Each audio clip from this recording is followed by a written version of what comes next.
त्याचा अध्यक्ष चेअरमन अशा पद्धतीची ऍक्ट मध्ये तरतूद आहे.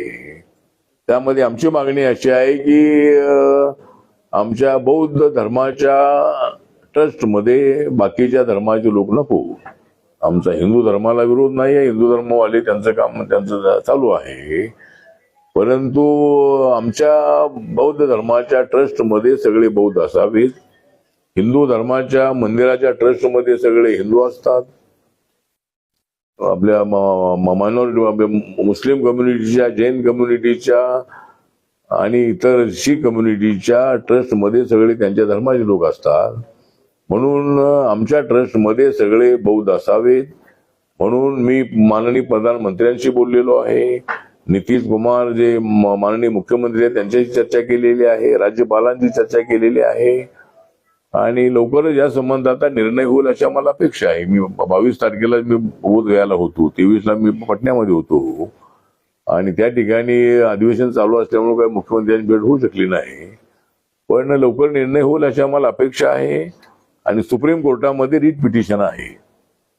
सुप्रीम कोर्टावरून आमची अशी अपेक्षा आहे की अयोध्याच्या राम मंदिराचा आणि बाबरी मस्जिदीचा वाद ज्याप्रमाणे कोर्टाने मिटवला, सुप्रीम कोर्टाने, तर आमचं म्हणणं असं आहे की एकतर बिहार असेंब्लीने त्याच्यामध्ये अमेंडमेंट करावी किंवा सुप्रीम कोर्टाने त्यास एवढा काय फार तो विशेष निर्णय असं नाही आहे. अयोध्येसारखा हा निर्णय नाही, सिंपल निर्णय आहे. फक्त सगळे ट्रस्टी बौद्ध असावेत असा निर्णय जर सुप्रीम कोर्टाने दिला तर हा विषय हा मिटणार आहे. हा काय फार एवढा इमोशनल इश्यू नाही आहे. तर हा विषय लवकर सुटेल अशी अपेक्षा आहे. आणि त्या ठिकाणी बौद्ध मोठ्या संख्येने जगभरातले जातात. मी परवा गेलो त्यावेळेला जवळजवळ 25 देशाचे बौद्ध भिक्खू आणि लोक तिथे उपस्थित होते.